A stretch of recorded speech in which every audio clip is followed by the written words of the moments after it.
अस्सलाम वालेकुम नाजरीन।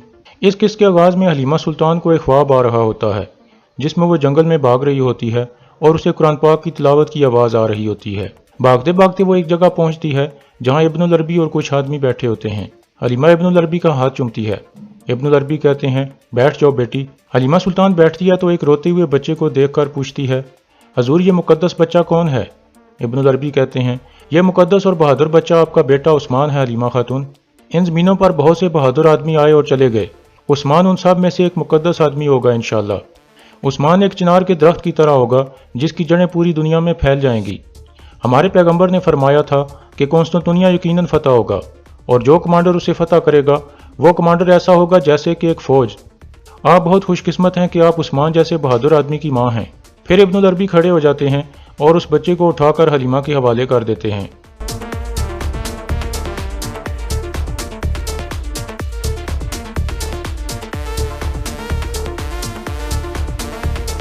इतने में हलीमा की आंख खुल जाती है।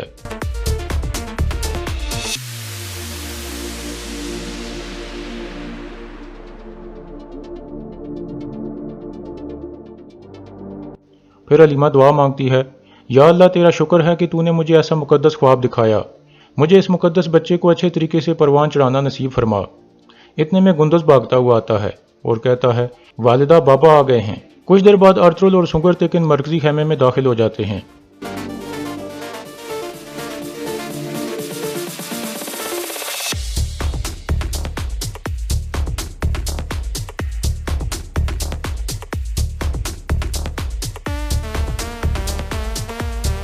फिर आयमा खातून कहती हैं, अल्लाह का शुक्र है कि मैंने तुम दोनों को इकट्ठा देखा।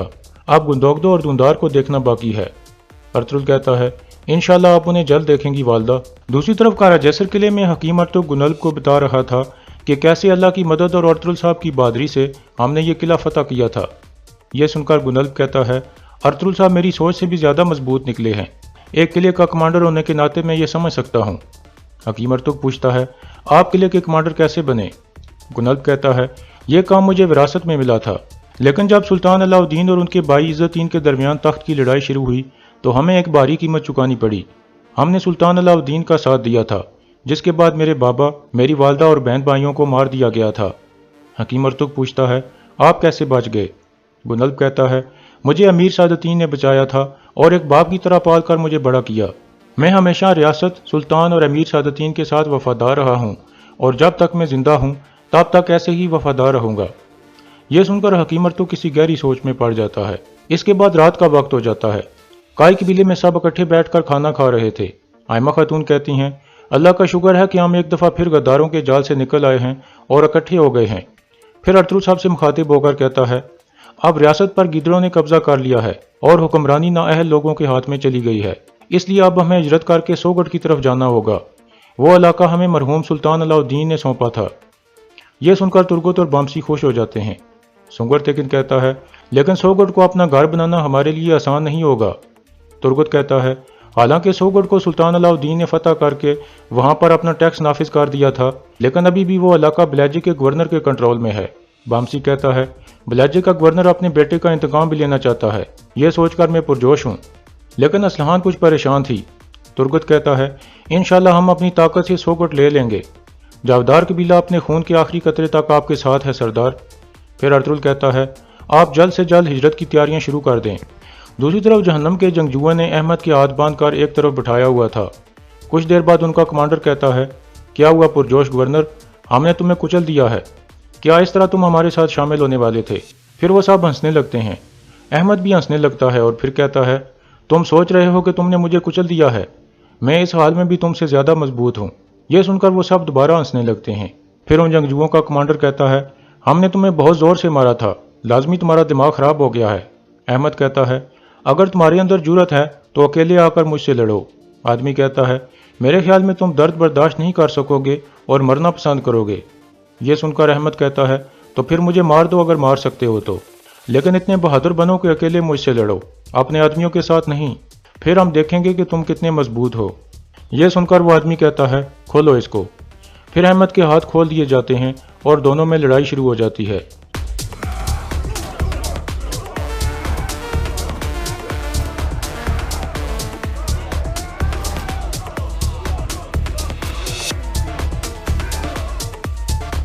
इस तरह अहमद उसे गिरा देता है और फिर बाकी आदमियों को कहता है, जब तक हम तुर्कों को इन ज़मीनों से भगा नहीं देते तुम सब मेरी कमांड में हो। क्या तुम तुर्कों से इंतकाम लेना चाहते हो? सब कहते हैं हाँ। अहमद कहता है, क्या तुम लोग तीतन का बदला लेना चाहते हो? सब दोबारा कहते हैं हाँ। फिर अहमद कहता है, तो फिर तैयार हो जाओ, हम बलाचे के गवर्नर की तरफ जा रहे हैं। दूसरी तरफ कारा जैसर किले में एक खुफिया आदमी हकीम अर्तुग के पास पहुंचता है और उसे एक हाथ देते हुए कहता है, मेरे गवर्नर की तरफ से अर्तुल साहब को सलाम है। हाथ देकर वो आदमी वापस चला जाता है। हकीम अर्तुग हाथ खोलकर पढ़ने लगता है। उस पर लिखा था, शहजादा किरज अरसलान और उनकी वालदा मलिका खातून को अल्तुनबा अनकरा के किले की तरफ ले गया है। हमारे ख्याल में उनको कत्ल कर दिया जाएगा। सुल्तान की वसीयत और हमारी रियासत की खुशहाली की खातिर अर्तुल साहब पर एक अहम जिम्मेदारी आती है। खत पढ़कर हकीम अर्तुग कहता है, अर्तुल साहब को जल्द हरकत में आना होगा, इससे पहले कि बहुत देर हो जाए। ये कहकर हकीम अर्तुग किले को दुमरुल के हवाले करके कबीले की तरफ रवाना हो जाता है। दूसरी तरफ गुनल्प अपने कमरे में मौजूद था। फिर वो एक संदूक खोलकर उसमें से एक कुरान पाक निकाल लेता है। फिर उसे एक ख्याल आता है जिसमें उसके सब प्यारों को कत्ल कर दिया गया था।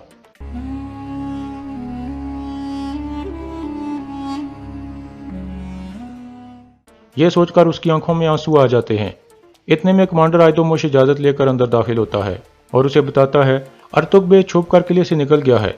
मेरे ख्याल में वो कबीले की तरफ जा रहा है। गुनल्प कुरान पाक चूम कर एक तरफ रख देता है और फिर कहता है, वो लाजमी अर्तुल के पास जा रहा होगा, वो कुछ करने वाले हैं। मेरा घोड़ा तैयार करो, हम अर्तुग का पीछा करेंगे।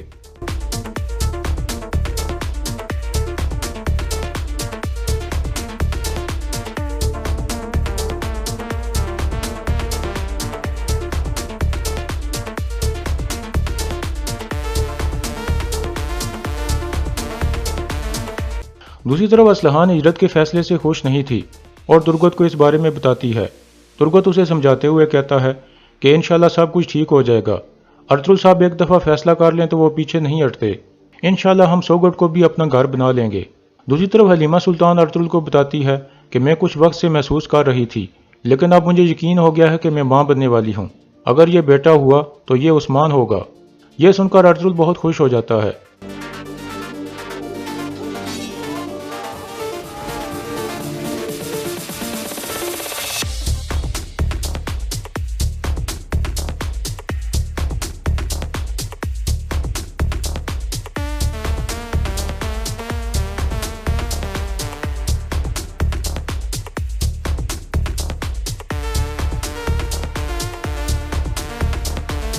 फिर हलीमा अर्तुल को ख्वाब के बारे में बताती है कि इब्नुल अरबी ने उस्मान को उठाकर मेरे हवाले किया था और उन्होंने कहा था कि उस्मान एक अजीम इंसान होगा जो दुनिया को फतह करेगा। अर्तुल कहता है, अल्लाह करे कि उस्मान हमारी नई ज़मीन पर पैदा हो और सूरज की तरह हमारे ऊपर चमके इंशाअल्लाह। इतने में हाइमा खातून भी इजाज़त लेकर अंदर आ जाती हैं। अर्तुल उन्हें भी खुशखबरी सुनाता है तो वो भी बहुत खुश हो जाती हैं।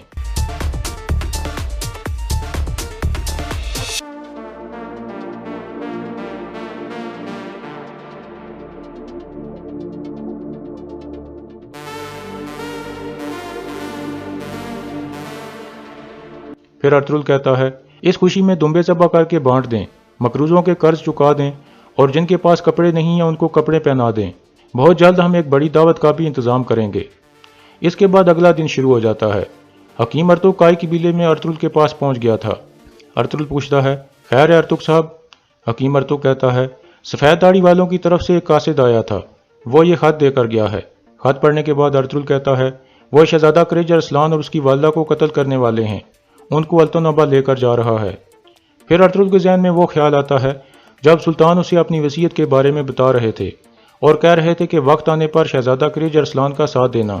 इसके बाद अर्तुल कहता है, हम ऐसा नहीं होने दे सकते। हकीम अर्तुग कहता है, लेकिन हम अनकरा किले में दाखिल नहीं हो सकते। अर्तुल कहता है, हम उन्हें अनकरा किले पहुंचने से पहले ही पकड़ लेंगे। फौरन सिपाहियों को तैयार करें। तुर्गत और बामसी भी मेरे साथ जाएंगे। हकीम अर्तुग कहता है, सरदार, मुझे पता चल गया है कि गुनल्प कोपिक का इतना वफादार क्यों है। आप सही कह रहे थे कि उसकी नीयत ठीक है।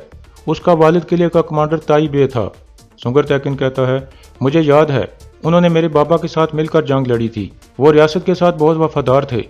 हकीम अर्तुग कहता है, उसके सारे ख़ानदान को सुल्तान अलाउद्दीन का साथ देने की वजह से कत्ल कर दिया गया था। फिर सादतीन ने गुनल्प को पाल कर बड़ा किया। इसी वजह से वो कोपिक का इतना वफादार है। लाजमी उसे कोपिक के गंदे कामों का पता नहीं होगा।